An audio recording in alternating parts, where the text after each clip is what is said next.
नमस्कार। प्रधानमंत्री नरेंद्र मोदी को पाकिस्तान के आतंकवाद से निपटना था तो उन्होंने सर्जिकल स्ट्राइक की। भ्रष्टाचार पर नकेल कसना था तो नोटबंदी की सर्जिकल स्ट्राइक की। अक्सर अपने फैसलों से देश को चौंकाने वाले पीएम मोदी ने यूपी चुनाव जीतने के बाद यूपी का सीएम आदित्यनाथ योगी को बनाकर भी देश को चौंका दिया है। लोग पूछ रहे हैं कि जब चुनाव मोदी के नाम पर लड़ा गया, जब मुद्दा विकास का था, तब हिंदुत्व छवि वाले योगी के हाथ में कैसे उत्तर प्रदेश की कमान सौंप दी गई। ये मोदी की राजनीतिक प्रयोगशाला का आखिर कौन सा प्रयोग है?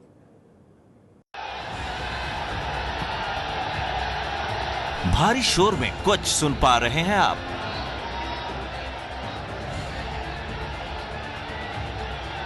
मोदी के सामने मोदी मोदी के नारे तो हर उस जगह पर लगते हैं जहां मोदी होते हैं, लेकिन मोदी के सामने योगी योगी के नारे।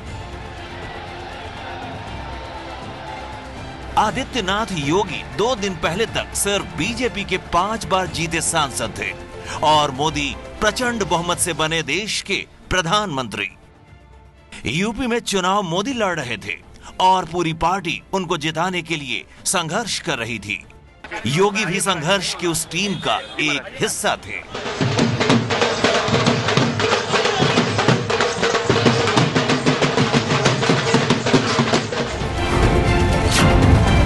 क्या ये सच नहीं कि उत्तर प्रदेश में विद्युत वितरण में इन्होंने भेदभाव किया है? आप चले जाइए बाराबंकी में, देवा शरीफ में 24 घंटे बिजली, महादेवा में 4 घंटे भी बिजली नहीं। आप चले जाइए देवीपाटन मंडल में, दरगाह शरीफ में 24 घंटे बिजली, देवीपाटन मंदिर में 4 घंटे भी बिजली नहीं। क्या इन्होंने मोहल्लों में और पर्व और त्योहारों में इस प्रकार का भेदभाव नहीं किया है? यूपी में जीते मोदी और जीतने के बाद मोदी ने यूपी का सिंहासन आदित्यनाथ योगी के सुपुर्द कर दिया। ऐसे योगी को जिन पर लेबल लगा है कट्टर हिंदुत्व का और मुस्लिम विरोध का। योगी जब बोलते हैं तो कट्टर हिंदुवादी मचल उठता है, लेकिन मुस्लिम समाज को सहम कर रहने का संदेश जाता है। 19 जनवरी 1990 में कश्मीर में हिंदुओं को सामूहिक पलायन करना पड़ा था, सामूहिक कत्लेआम हुआ था, मां बहनों की इज्जत के साथ सरेआम खिलवाड़ हुआ था। और इस प्रकार का दृश्य हम लोगों ने कहीं और देखे हैं तो नजदीक से आज हम या तो बंगाल में महसूस कर रहे हैं या पश्चिमी उत्तर प्रदेश में महसूस कर रहे हैं। केराना और कांधला उसका उदाहरण है। भाजपा नहीं आई, सपा बसपा आई तो करबला और कब्रिस्तान ही बनेंगे।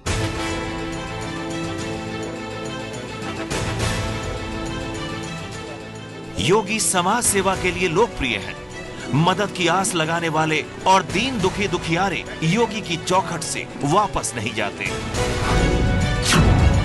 यहाँ पर इस वक्त भी देख सकते हैं किस तरीके से लोग यहाँ बैठे हुए हैं और चाह रहे हैं कि उनकी जितनी भी समस्याएं हैं उसका निपटारा हो सके। और यहाँ लगातार उनके कार्यालय में काम करने वाले लोग एक एक आए हुए लोगों से बात कर रहे हैं, उनकी समस्याएं जान रहे हैं और जरूरत पड़ने पर उनके लिए टाइपराइटर पर चिट्ठी तैयार की जा रही है ताकि उनके कोई भी काम ना रुके। पीछे हम आपको दिखाते हैं वो कुर्सी जहाँ पर योगी आदित्यनाथ अमून बैठते हैं। जनता दरबार के वक्त इसी कुर्सी पर बैठते हैं, लोगों के दुख सुख सुनते हैं और उसके बाद जिस हिसाब से भी जरूरत होती है उस तरीके की मदद उन्हें पहुंचाई जाती है। और यहाँ पर कार्यालय में अभी भी आप देख सकते हैं ना फोन आने का सिलसिला थम रहा है, न किसी की फरियाद आने का। जो भी आ रहे हैं हम लोग समस्याओं उनकी सुन के निस्तारण कर रहे हैं। गोरखपुर के गोरखनाथ मठ परिसर में लगने वाले जनता दरबार को नाउम्मीदों के लिए उम्मीद की किरण माना जाता है, जहां मदद ऑन द स्पॉट होती है। देख करके उसको नोट करके देख करके।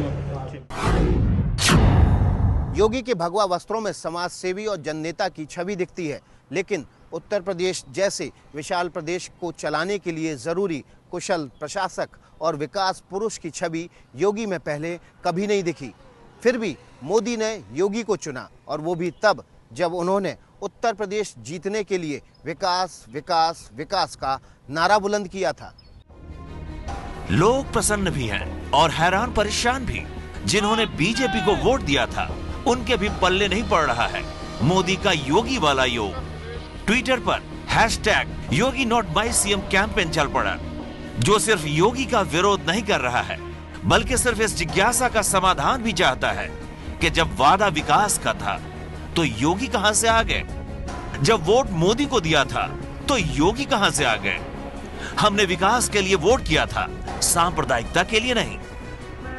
जिन्होंने मोदी वाले बीजेपी को वोट दिया वो उसे सांप्रदायिक नहीं मानते, लेकिन योगी को सांप्रदायिक मानने और उनके चुनने के बाद आक्रोश फूट फूट कर बाहर आ रहा है। तो उसके पीछे है योगी का बेबाक और बेखौफ हिंदू समर्थक और मुस्लिम विरोध के बयानों का लंबा ऑडियो वीडियो टेप। एक नियमावली तय हो जाए, अगर माइक नवरात्र में नहीं बजेगा तो मुहर्रम में भी उसको पूरी तरह प्रतिबंधित करना चाहिए था। शस्त्र अस्त्र के प्रदर्शन पर अगर आपकी दुर्गा पूजा के आयोजनों में प्रतिबंध होना था और प्रतिबंध किया गया तो आखिर मुहर्रम के जुलूस में भी इस प्रकार की उदंडता को रोक दिए होते, लेकिन नहीं, एक तरफा कार्रवाई होती गई। लब के नाम पर जिहाद नहीं होगा, ये लब के नाम पर जिहाद यह राष्ट्रीय सुरक्षा के लिए, सामाजिक नैतिकता के लिए घातक है। ये धर्मांतरण को बढ़ावा देने वाला है। धोखे से, फरेब से, छल से हिंदू बालिकाओं को जिस प्रकार से शिकार बनाया जा रहा है उसका मुकाबला करने के लिए किसी चाणक्य की आवश्यकता है। अगर भारतीय जनता पार्टी की सरकार बनेगी तो अयोध्या में भगवान राम का भव्य मंदिर बनेगा, इसमें कोई संदेह किसी को होना ही नहीं चाहिए। मोदी सिर्फ यूपी जीतने के लिए नहीं लड़े, विकास और हिंदुत्व की प्रयोगशाला के तौर पर लड़े थे। नहीं, मोदी निश्चित रूप से अब उत्तर प्रदेश को हिंदुत्व की प्रयोगशाला बनाना चाहते होंगे। मुझे लग रहा है कि गुजरात का प्रयोग पूरे देश के पैमाने पर सफल हो गया, तो अब उत्तर प्रदेश नए किस्म का प्रयोग शायद करेगा, और अगर उत्तर प्रदेश में प्रयोग हुआ तो फिर शायद मुल्क बदलेगा, क्योंकि गुजरात उस हिसाब से काफ़ी छोटा था। उत्तर प्रदेश न सिर्फ बड़ा है बल्कि पूरी हिंदी पट्टी को प्रभावित करने की क्षमता रखता है। तो अगर आधा मुल्क उत्तर प्रदेश से प्रभावित हो जाता है तो फिर मुल्क में जो एजेंडा मोदी चाहते हैं या मोदी के पीछे जो लोग काम कर रहे हैं उनकी सोच है, वो शायद ज़्यादा बेहतर ढंग से लागू होगा। देखिए, आज हम 2017 में ये बात कर रहे हैं, लेकिन 2014 में यही बात नरेंद्र मोदी के बारे में पूछी जा रही थी कि भाई उनका जो गुजरात का ट्रैक रिकॉर्ड है उससे अब जो नारा दे रहे हैं सबका साथ सबका विकास, उसको कैसे मान लें, क्यों मान लें कि ऐसा होगा, कैसे ये न माने कि अल्पसंख्यकों के साथ भेदभाव होगा। तो यही सवाल आज योगी आदित्यनाथ के बारे में पूछा जा रहा है। आज मोदी जो लोग ये सवाल उठा रहे हैं उनकी नज़र में वो ज़्यादा एक तरह से कहें उदार हो गए हैं, और योगी आदित्यनाथ उनको जो है ज़्यादा उग्र नज़र आते हैं। 4 प्रकार के भ्रष्टाचार उत्तर प्रदेश में फले फूले हैं। कौन सा काम किया आपने अखिलेश जी? ये आपके गायत्री प्रजापति ने कौन सा काम किया? आपके एमएलए के नाम आ रहे हैं, बलात्कार, उसके बाद हत्या। ये काम कौन से काम है? जरा उत्तर प्रदेश की जनता को गिनाओ तो। अगर आपका काम बोलता होता तो इलाहाबाद की हाईकोर्ट को क्यों बोलना पड़ता? मोदी जब अखिलेश सरकार के काम नहीं कारनामे पर चोट कर रहे थे, तब वो श्मशान कब्रिस्तान के भेदभाव पर भी नजर रखे हुए थे। गांव में अगर कब्रिस्तान बनता है तो गांव में श्मशान भी बनना चाहिए। अगर रमजान में बिजली मिलती है तो दिवाली में भी बिजली मिलनी चाहिए। भेदभाव नहीं होना चाहिए। बीजेपी के संकल्प पत्र में जब बिजली, सड़क, पानी, शिक्षा को दुरुस्त करने के वादे किए गए, तब उसमें गोरक्षा के लिए कत्ल खाने बंद करने और सबका साथ सबका विकास जैसे वादे भी शामिल थे। पीएम मोदी को जानने समझने वाले मान रहे हैं कि योगी 2019 में चुनाव जीतने की तैयारी का हिस्सा हैं। मोदी खुद तो विकास कर रहे हैं, लेकिन योगी के जरिए हिंदुत्व का फायदा भी उठाना चाहते हैं।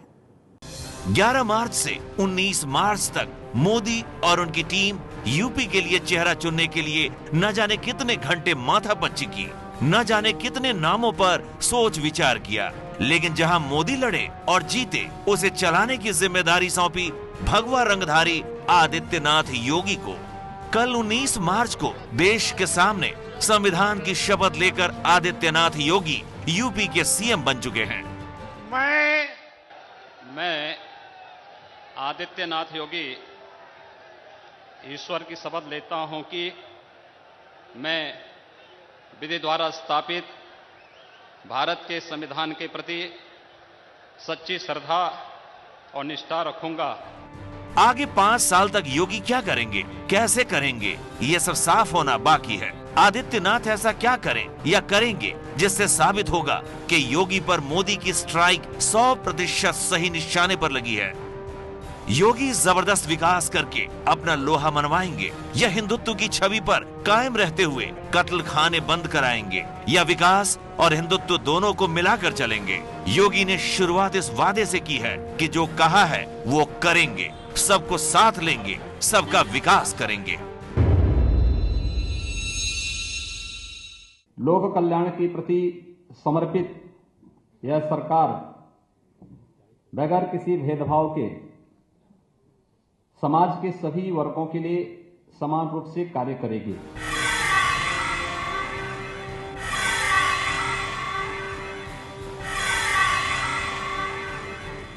विकास और हिंदुत्व दोनों को अगर साथ लेकर आगे बढ़ने में सफल हुए तो 2019 में मोदी के लिए बड़ी राहत होगी।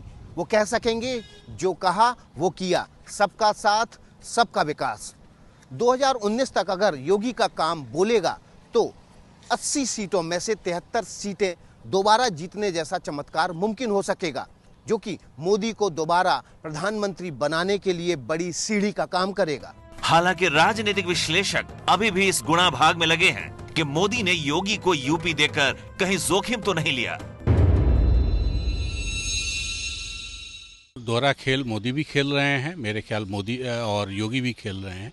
योगी जितना खुले तौर पे मुसलमानों के विरोधी रहे हैं, आते ही सबसे पहले उन्होंने मुस्लिम सपोर्ट की बातें कहनी शुरू कर दी, तो उस हिसाब से जो खेल ये खेल रहे हैं वही वो खेलेंगे। अब यही हमको आपको ये देखना है कि ये खेल कहाँ तक चलता है और ये खेल हम कहाँ तक प्रभावित होते हैं, देश कहाँ तक प्रभावित होता है। अब आके योगी बदल जाएंगे और वो सबकी विकास की बात करेंगे, या फिर मुसलमानों के 20% आबादी जिसके खिलाफ वो जहर उगलते रहे हैं उसके प्रति उनकी धारणा बदल जाएगी, ये कहना मुश्किल है। योगी को मोदी ने चुना है, इसलिए मोदी विरोधी राजनीति के माहिर खिलाड़ी भी योगी को तौलने की जल्दबाजी नहीं करना चाहते। देखिए, अब वो हमारे मुख्यमंत्री हैं और मुख्यमंत्री पर एक दिन में ही सवाल उठने लगे, ये बात ठीक नहीं है। मैं 6 महीने तक योगी जी के बारे में कुछ नहीं कहूँगा। गवर्नेंस को लेके किसी तरह का भी रिएक्शन देना ठीक नहीं है। एक दिन बाद ही ये उन्हें भी एहसास होगा जो हमारे बारे में कहते थे कि इतना बड़ा राज्य है, इतने बड़े राज्य में रोजाना 10, 20, 50 मर्डर होंगे, मौतें होंगी, रेप होगा, ये सब होगा। मोदी ने यूपी जीत लिया, लेकिन लड़ाई अभी खत्म नहीं हुई है। अगली बड़ी लड़ाई देश के लिए लड़नी है 2019 में। सिर्फ विकास, विकास और विकास के नाम पर वोट मिले या ना मिले इसकी कोई गारंटी नहीं है। 2004 में वाजपेयी के समय इंडिया शाइनिंग का प्रयोग फेल हुआ था, तब हिंदुत्व बीजेपी के रडार से काफी पीछे छूट चुका था। हो सकता है कि 2019 में नई बीजेपी हिंदुत्व और विकास के प्रयोग की तैयारी में हो। दिल्ली में मोदी और लखनऊ में योगी मिलकर इस गारंटी को पुख्ता करें। देखिए, मोदी के रहते और योगी आदित्यनाथ की बात करें तो उनके होने से ही उसके बाद हिंदुत्व के बारे में उनको कुछ करने बोलने की ज़रूरत नहीं है। हिंदुत्व के विकास के लिए उनको योगी आदित्यनाथ को लाने की ज़रूरत नहीं है। उस आइडियोलॉजी पर जो सक्सेस मिली है, जिस तरह का समर्थन मिला है मतदाता का, उसके बाद अब परफॉर्म करके दिखाने की जिम्मेदारी है। ये सब बातें चुनाव तक तो चल सकती हैं, चुनाव के बाद अगर आप परफॉर्म नहीं करते हैं सत्ता में आने के बाद, तो आप किसी मुद्दे पर चलें, आपको सफलता नहीं मिलने वाली। आप जानते हैं कि योगी के सीएम बनने के बाद गूगल पर सबसे ज्यादा किस जवाब के लिए सर्च हुआ? योगी की जाति जानने के लिए। आप समझ रहे हैं इसका मतलब? यूपी में मोदी ने एक ऐसे व्यक्ति को कमान सौंप दी जिसकी जाति से जुड़ी कोई पहचान नहीं है। मतलब जिस यूपी में जाति पर बरसों से वोट पड़ते रहे, वहां जाति का मुद्दा ही खत्म। जाति की राजनीति करने वाली समाजवादी पार्टी और बीएसपी को बीजेपी के हिंदुत्व और विकास के मुद्दे ने रौंद दिया। मायावती अभी भी पानी में लाठी पीट रही हैं कि योगी आदित्यनाथ को बीजेपी ने मुख्यमंत्री बनाकर ब्राह्मणों का अपमान कर दिया है। तो बैकवर्ड क्लास के लोगों में ऐसा इंप्रेशन दिया जगह जगह कि यदि सरकार बनती है बीजेपी की, तो फिर केशव प्रसाद मौर्य को, तो जो बैकवर्ड क्लास से ताल्लुक रखता है, इनको बीजेपी यूपी स्टेट का मुख्यमंत्री बनाएगी। उनको ये बोल दिया। और ब्राह्मण समाज नाराज ना, उनको ये बोल दिया कि इनको आगे इनका हम वोट ले ले, फिर हम ब्राह्मण को बना देंगे। तो ना तो बैकवर्ड क्लास को इन्होंने मुख्यमंत्री बनाया, ना ब्राह्मण को बनाया। मुद्दा रह गया है हिंदुत्व और विकास का, जिसके सहारे बीजेपी ने अगले 5 साल तक यूपी को अपने नाम कर लिया। फिर भी जहां जाति की जरूरत पड़ेगी, वहां कैबिनेट में शामिल किए गए अलग अलग जातीय चेहरों से भरपाई हो जाएगी। ये है एबीपी न्यूज, आपको रखे आगे।